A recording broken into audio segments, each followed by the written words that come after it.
19h sur Al-Oula, ravi de vous retrouver pour cette nouvelle édition à la une ce soir. Rabat, Tel Aviv, un axe stratégique de premier plan qui pèse désormais de tout son poids sur l'échiquier mondial. Le message adressé par Sa Majesté le Roi au Premier ministre de l'État d'Israël définit les contours d'une relation solide et pérenne entre les deux pays, notamment après la reconnaissance par Israël de la marocanité du Sahara. Un rapprochement de vision au service de la promotion de la paix et de la stabilité dans la région du Moyen-Orient. Nous en parlerons avec le chercheur en géopolitique Amin Sossil Alaoui, notre invité.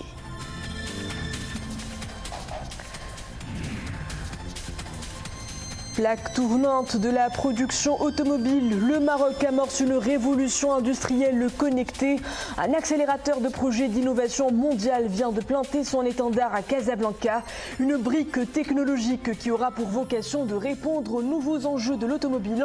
Un savoir-faire qui promet une montée en performance de start-up africaines s'activant dans ce secteur ultra compétitif. Puis nous irons à la rencontre d'artistes d'exception. Leur passion, sculpter, graver à la main, un art ancestral qui traverse les âges, minutie au bout des doigts. Ils créent dans leurs ateliers à Assela de fascinantes œuvres d'art. Bonsoir, Maroc-Israël. Le message royal adressé hier par Sa Majesté le Roi au Premier ministre israélien en réponse à sa lettre officialisant la reconnaissance par Israël de la souveraineté du royaume sur son Sahara. Ce message royal signe une nouvelle ère de coopération de grande envergure entre les deux pays. Rabat et Tel Aviv sont désormais partis pour accélérer le rapprochement stratégique au-delà de cette dynamique qui porte leurs relations bilatérales. C'est un vaste champ d'opportunités qui s'ouvre pour un règlement juste de la question palestinienne et l'instauration de la paix au Proche-Orient. Mohamed Reda Labidi, Nisrina Oustar. La décision de l'État d'Israël de reconnaître la souveraineté du Maroc sur son Sahara est une victoire écrasante pour les ennemis de l'intégrité territoriale du royaume. Cette décision historique renforce également les acquis considérables engrangés par le royaume dans la défense de son intégrité territoriale, et cela grâce à la diplomatie agissante et visionnaire de Sa Majesté le Roi Mohammed VI. C'est grâce à tous les efforts que Sa Majesté, que Dieu le bénisse et le protège, qui portent leurs fruits maintenant. Et en tant que juifs marocains, nous sommes très fiers de notre Maroc et du Sahara marocain comme il a toujours été. Israël, tout comme le reste de la communauté internationale, sait et a toujours su que le Sahara est marocain. Cette grande certitude émane des références historiques de l'allégeance du peuple sahraoui au trône alawite et des mécanismes du droit international. Ces terres appartiennent au Maroc et rien qu'au Maroc. C'est pour toutes ces raisons que nous pouvons qualifier la position du gouvernement israélien de très juste. C'est aussi une position perspicace, dans la mesure où elle emboîte le pas à d'autres puissances internationales pour réitérer le soutien à la marocanité du Sahara. En plus de l'acquis diplomatique immense, cette décision permettra de consolider la dynamique très favorable marquant les relations bilatérales entre Rabat et Tel Aviv, deux partenaires stratégiques liés par une coopération dans plusieurs domaines clés et d'intérêts communs, comme l'économie. Des partenaires œuvrant aussi pour l'instauration d'une paix définitive au Proche-Orient. C'est en tout cas la vision mise en avant par Sa Majesté dans le message adressé hier par le souverain au Premier ministre israélien.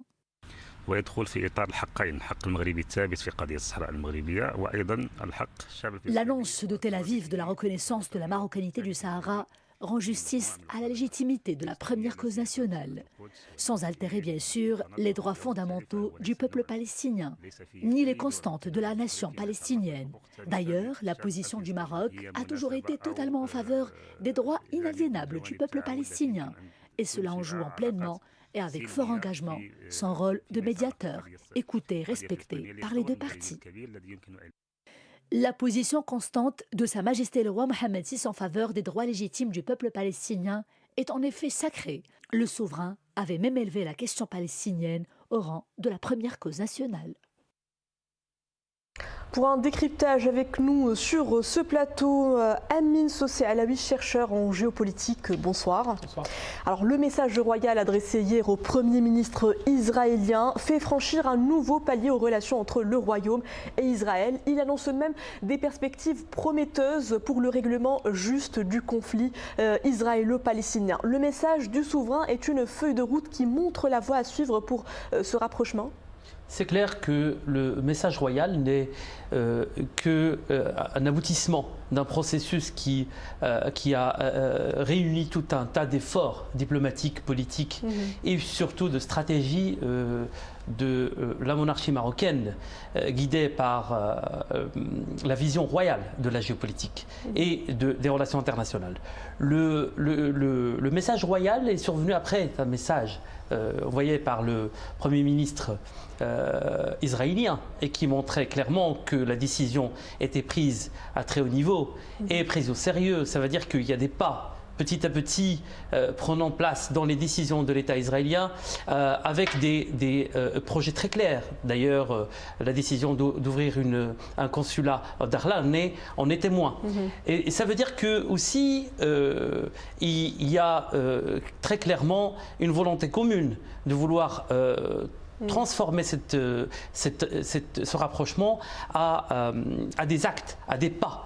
Le roi, effectivement, elle a évoqué une décision juste et clairvoyante. Juste parce que d'abord, elle reconnaît les droits, le droit international, le droit de préserver son territoire, de l'intégrité territoriale, et aussi la justesse. Est basée sur les faits historiques. Le Maroc, il a une histoire longue de liens entre le Sahara. Les rois marocains ont toujours eu des relations très fortes de souveraineté avec la population au Sahara marocain.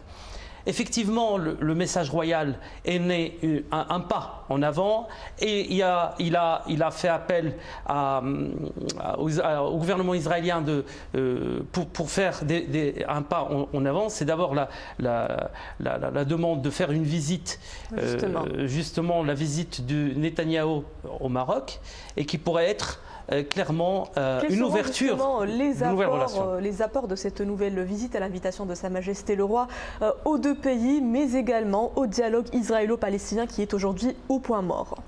C'est clair que les questions épineuses comme les questions de la Palestine et les relations conflictuelles entre la Palestine et l'État hébreu, on est au cœur de ce sujet-là. C'est clair que plus il y a de relations entre le Maroc et l'État d'Israël, plus il y a de moyens de faire pression pour régler ce conflit. Plus il y a d'outils aussi diplomatiques, politiques et géostratégiques. Et il y a aussi, plus il y a de relations complexes et d'intérêts communs, plus il y a de raisons pour trouver des solutions. Donc c'est clair que ça s'inscrit dans une politique globale qui est d'abord de régler les conflits politiques, régler le conflit entre le Maroc et tous les pays qui ont malheureusement créé ce conflit du Sahara. Et on est un exercice du style pour régler d'autres conflits. C'en est un exemple. Le Maroc, il a montré qu'il est capable d'intervenir politiquement pour régler des conflits complexes. La Libye, on est témoin. Évidemment, le Maroc, il est reconnu comme un partenaire fiable et aussi sérieux. Il a réussi à réunir les pays qui sont en conflit. La Palestine et le gouvernement israélien, les Palestiniens et le gouvernement israélien, ils ont tout intérêt à écouter un frère sage qui est le Maroc et qui a des liens très forts avec les deux parties et qui est un lien qui est basé sur la confiance. Le Maroc, il est capable aussi de donner des outils, des moyens et aussi d'aider à l'élaboration de processus pour finir avec le conflit et aussi de se réunir sur une table avec des intérêts et surtout une vision très claire. Alors aujourd'hui, Israël rejoint les différents pays ayant reconnu la marocanité du Sahara, qui sont à peu près au nombre de 91. Avec cette dynamique de soutien de la communauté internationale, peut-on dire que nous assistons à une réelle prise de conscience mondiale autour justement des enjeux de la sécurité et de la stabilité dans la région sahélo-saharienne ?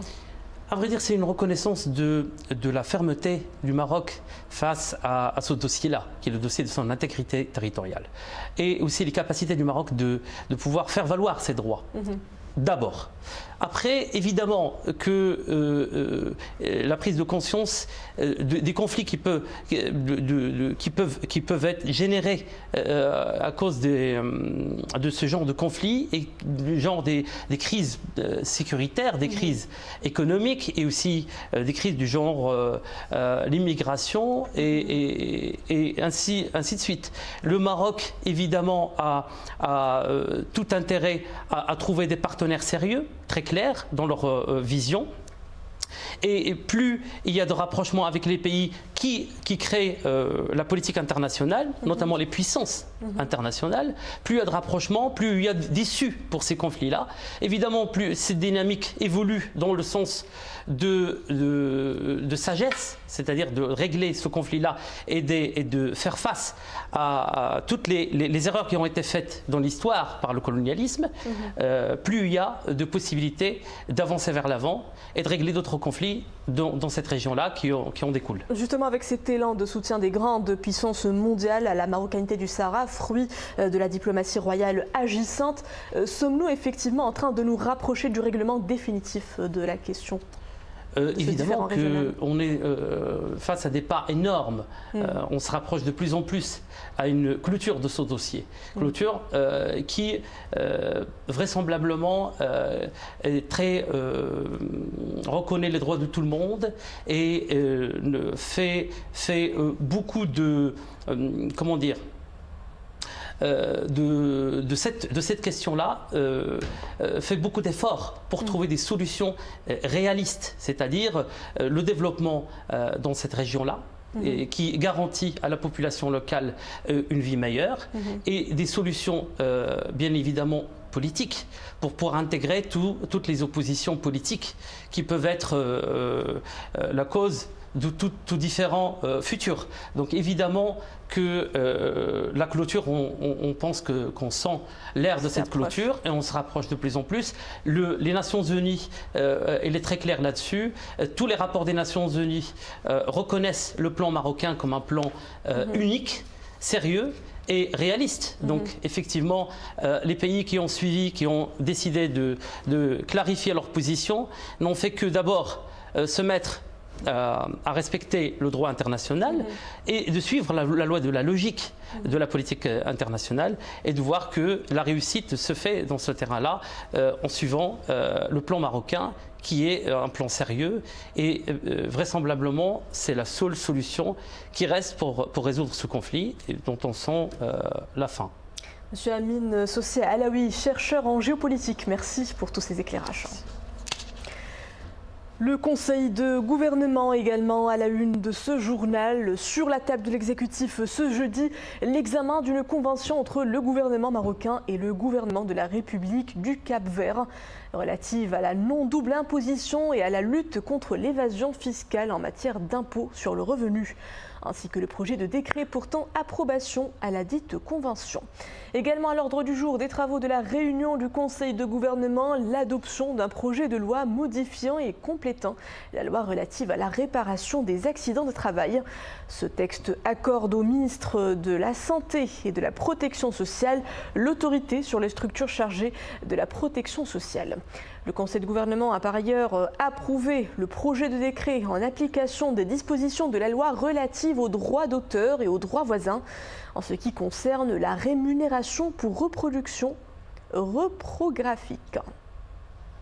L'exécutif a enfin approuvé un projet de décret portant sur le versement d'une indemnisation aux participants à la préparation et à la réalisation du recensement général de la population et de l'habitat. Un texte de loi qui vise à déterminer les montants des indemnités journalières à verser aux participants à la préparation, l'organisation, le suivi et l'exécution du recensement général de la population et de l'habitat au titre de l'année 2024. Maroc-Caraïbes, les deux parties franchissent un nouveau palier de leur coopération bilatérale. En visite de travail dans le Royaume, le Premier ministre de l'État à Saint-Vincent et les Grenadines, Ralph Evard Gonzalves, a été reçu aujourd'hui par le chef du gouvernement, Aziz Akhnouch. Les deux responsables se sont notamment entretenus sur les moyens de renforcer les relations d'amitié et de coopération à la fois entre les deux États qu'avec l'Organisation des États de la Caraïbe orientale. Une organisation qui avait ouvert, rappelons-le, en mars 2022, un consulat à Dakhla représentant ses 6 pays membres. Industrie automobile, le Maroc voit grand à Casablanca. Un accélérateur de projets d'innovation industrielle a été inauguré, baptisé Africa Innovation Hub. Cette nouvelle plateforme se donne pour mission d'accompagner l'industrialisation du continent. Ce mégasite vise aussi et surtout à répondre aux besoins croissants du marché industriel en Afrique. Fatiha Omrar, Ahmed Hamri et Omaymar Ramli. En quelques clics seulement, c'est tout le savoir-faire du marché industriel marocain qui est à la portée de main. Nous sommes au sein d'un nouvel accélérateur de projets d'innovation industrielle, un hub africain qui réunit les plus grandes compétences techniques, de quoi renforcer la compétitivité du Made in Morocco sur le plan continental. L'industrie automobile au Maroc connaît une croissance remarquable. En quelques années, l'attractivité du pays est montée en flèche. Le Maroc est désormais un partenaire de choix dans le domaine pour de nombreux pays. Nous sommes très honorés d'avoir tous ces jeunes ingénieurs qui travaillent au quotidien. Je tenais à remercier le Royaume du Maroc pour nous donner cette chance de pouvoir investir dans ce très beau pays. Une stratégie de développement des écosystèmes industriels efficace et les mêmes amenés à se raffermir davantage avec ce mémorandum paraphé. Une manière de fédérer les porteurs de projets et de reconfirmer le plein soutien des pouvoirs publics. Avec ce dispositif du gouvernement marocain, on va pouvoir accompagner des startups, des entreprises industrielles innovantes pour l'industrialisation de leurs projets. Il a été identifié le passage de l'idée du prototype à des pré-séries. L'innovation dans l'industrie automobile, un des fers de lance de la nouvelle vision stratégique du Royaume. À l'horizon 2025, le pays table sur un taux d'intégration industrielle de 86%. Actualité internationale, après la sécheresse et les incendies, ce sont des tempêtes inédites qui touchent plusieurs régions du monde. La Libye est à son tour frappée de plein fouet par les conséquences du dérèglement climatique. Regardez ces images à Ajdabia, cette ville de l'Est emportée sous les eaux. Des rivières en crue ont submergé de vastes étendues de terre et emporté plusieurs véhicules.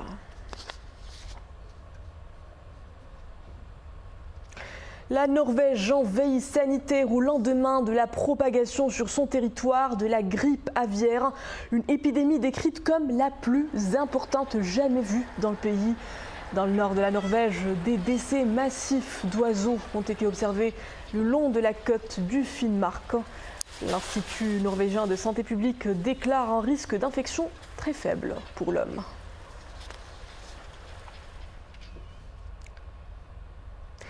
Alerte aux félins en Allemagne. La police de Berlin est sur les dents. Drones et hélicoptères sont mobilisés pour cause la fuite probable d'une lionne. L'animal a été repéré rôdant dans les bois non loin des habitations. Les habitants de la zone entre le sud-ouest de Berlin et Potsdam ont été invités à la prudence et à la vigilance. Une minute de silence a été observée avant le coup d'envoi en hommage aux 2 personnes tuées aujourd'hui à Auckland lors de la fusillade où le tireur a également perdu la vie.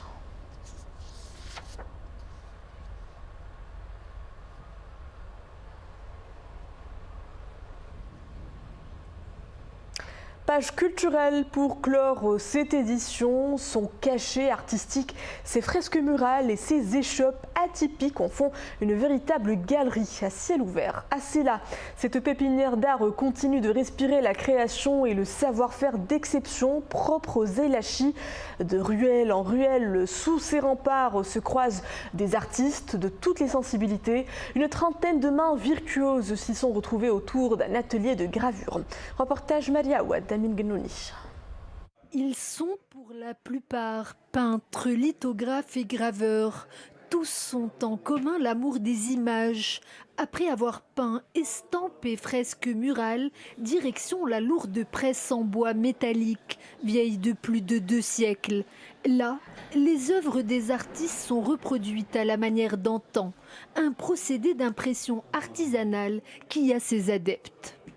Ici, à l'atelier de gravure, il y a plusieurs spécificités. Nous nous rencontrons entre les artistes du monde. Ils sont peintres, ils sont graveurs, ils sont dessinateurs, sculpteurs. En tout cas, c'est un lieu où nous échangeons, où nous élargissons nos horizons à travers, évidemment, le partage plastique. Lieu de rencontre et de partage, le workshop d'Acela permet à 30 artistes venus du monde entier de se transcender en exposant leurs créations. Un atelier grandeur nature où l'art se conjugue au pluriel et à l'infini.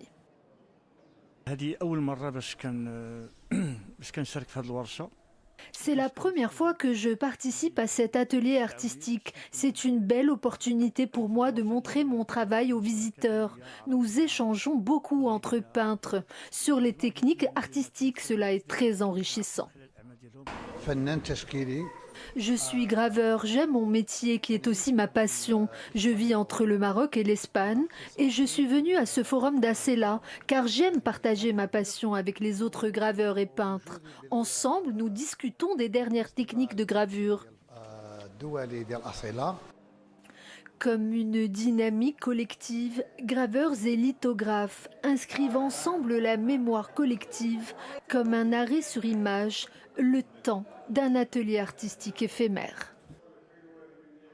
Et c'est ainsi que s'achève cette édition. Merci à vous de l'avoir suivi. Le retour de l'information en langue arabe à 21h. Excellente suite des programmes à tous sur Al Oula.